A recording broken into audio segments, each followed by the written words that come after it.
योगगंगा या चॅनलमध्ये आपण आहार शृंखलेमध्ये आज जो आजार घेतो आहोत तो म्हणजे लठ्ठपणा, वजन कमी करायचं आहे।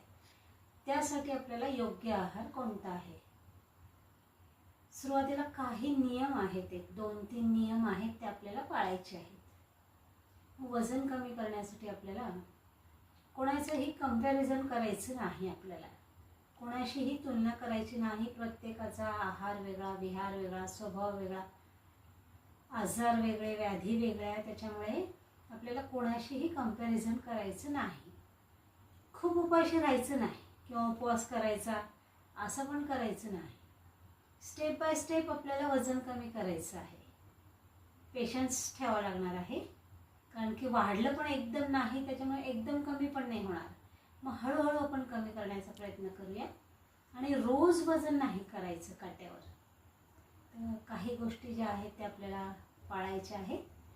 मग आपण पुढे बघणार आहोत की नाश्ता काय घ्यायचं आहे, जेवण काय घ्यायचं आहे, दुपारचा नाश्ता, रात्रीचं जेवण, हे आपण पुढे बघणार आहोत। म्हणून चॅनलला सबस्क्राईब करत राहा, दुसऱ्यांनाही पाठवा, लाईक करा, शेअर करा। ओम धन्यवाद।